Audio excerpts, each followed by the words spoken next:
Nk'uko mumaze kubimenyera ku Kibabi TV twivugira ibimera, munsi ndaza kubabwira ku gihaza. Ibihaza ni igihingwa cyavukiye muri Amerika y'Amajyepfo, cyane cyane mu gihugu cya Mexique no muri Amerika ya ruguru. Mu mateka y'ibihaza byakoreshwaga cyane n'abaturage ba mbere mu karere ka Amerika nk'ibiribwa by'ingenzi. Ibi bihingwa byatangiriye mu mibereho ya kera cyane, kandi bikaba byari bifite akamaro gakomeye mu mirire n'imiti y'imiryango ya mbere.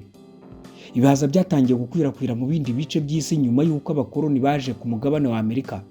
Abakoloni baje mu bihugu nka Espagne, Ubufaransa n'Ubwongereza, basangije abaturage bo muri ibyo bihugu ibihaza. Nubwo ibihaza bitari byarabonekaga mu bindi bice by'isi, byaje gukundwa cyane mu bihugu byateye imbere kubera uburyo byoroshye kubihinga, kandi byashoboye gufasha mu kurwanya imirire mibi no gukemura ikibazo cy'uruhu rw'ibiribwa. Igihaza ni ikiribwa kiryoha cyane, gifite imibare myinshi itandukanye nk'uko turaza kubibona. Reka nkwibutse wo dukurikirana kwire gukora subscribe, tukagura umuryango mugari w'Ikibabi TV. Ibihaza ni ibiribwa byuzuye intungamubiri dukenera mu buzima, kandi biboneka henshi kuko hari naho byiyeza mu mirima ndetse no mu bisambu bitandukanye. Bikaba bimwe mu bihingwa bishobora gutuma umwijima, impyiko, amagufwa, amaso n'uruhu bikora neza. Ibihaza biba mu moko menshi atandukanye, kandi nabyo biri mu bwoko bw'imboga. Zimwe mu ntungamubiri dusanga mu bihaza harimo vitamine A, B, C, D, E. Ikindi wamenya ni uko mu bihaza habamo amazi angana na 95%, isukari ingana na 3.5%, imisemburo itera kwituma neza ingana na 2%, ibivumbikisho by'umubiri bingana na 15%, inyubakamubiri zingana na 0.8%, amavuta aba mu gihaza angana na 0.1%, imyunyungugu itandukanye nka sodium, potassium, manganese, silica ikenewe n'amagufwa, imitsi n'ingingo ngo bikore neza. Ibi byose tubisanga mu gihaza. Lignans, ubushakashatsi bwakozwe ku gihaza bwagaragaje ko mu gihaza harimo izindi ntungamubiri zitwa lignans zifite ubushobozi bwo kugabanya ibyago byo kurwara indwara z'umutima, kanseri ya nyababyeyi, y'udusabo tw'intangangore ndetse na kanseri y'umubyariro. Ese ubundi iyo uriye ibihaza bigufasha iki? Icya mbere ugomba kumenya ni uko byongera ubudahangarwa. Ni isoko nziza ya vitamini C, magnesium ndetse n'ibindi bifasha gusukura umubiri. Ibi byose bifatanyiriza hamwe mu kurwanya ibishobora kwangiza umubiri ndetse no gusohora ibizwi nka free radical. Ubusanzwe izi free radical ntizigomba kuba mu mubiri. Mu gihe zirimo zishobora gutera indwara za kanseri, indwara z'umutima ndetse no gusaza imburagihe. Kurya ibihaza bifasha kongera ubudahangarwa, bityo umubiri ukikiza uburozi butandukanye.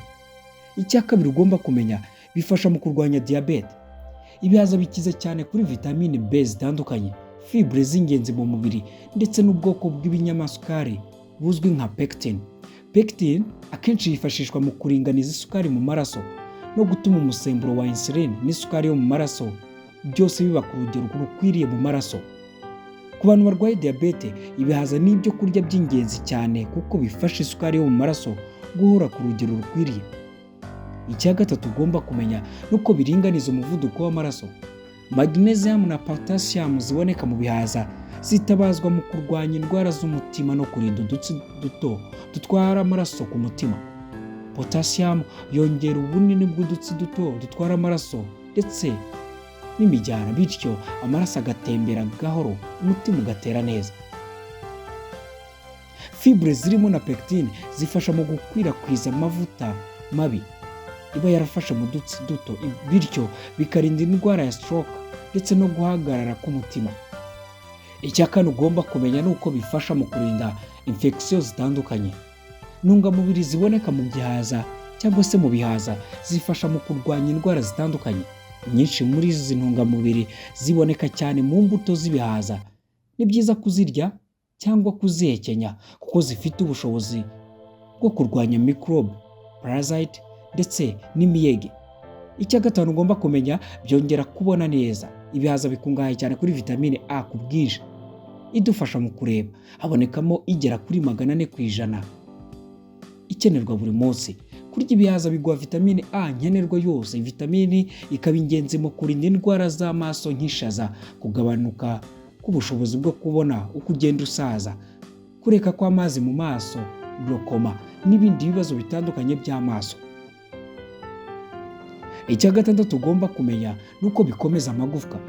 Imyunyungugu itandukanye, zinc, calcium, manganese ndetse na za vitamine ziboneka zifasha mu gukomeza amagufwa, bityo bikakurinda kuvunguka kw'amagufwa uko ugenda usaza. Bikoresha mu kongera ubwiza, kugabanya iminkanyari no kurinda uruhu gusaza. Mu bihugu byateye imbere bo bakaba bakoresha igihaza ku ruhu kugira ngo bitume uruhu rukora ndetse rukamererwa neza, kubera acide ascorbic ndetse na acide caffeique biri mu gihaza ngo iyo bikoreshejwe birinda uruhu kugira iminkanyari, kubyimba amaso ndetse no gukira vuba aho uruhu rwangijwe n'izuba cyangwa indwara z'uruhu nka eczema. Kurya cyane ibihaza bituma umuntu ahora afite uruhu rutohagiye kandi rukagumana itoto. Nubwo benshi babikerensa kubera ko haje ibiryo byadutse ngo bikwiriye abantu b'abasirimu cyangwa se bamenye ibyo kurya, nyamara igihaza ntigikwiriye gukerenswa ku meza yacu ya buri munsi. Reka turye ibihaza, hari icyo byadufasha.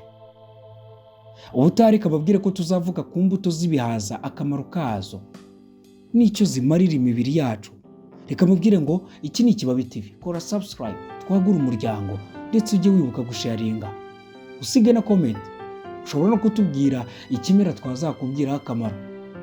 Ushobora no kuza kwamamaza ku Kibabi TV, kwamamaza ibiciro biri hasi cyane. Njye nitwa Freddy, iki ni Ikibabi TV, ndabakunda.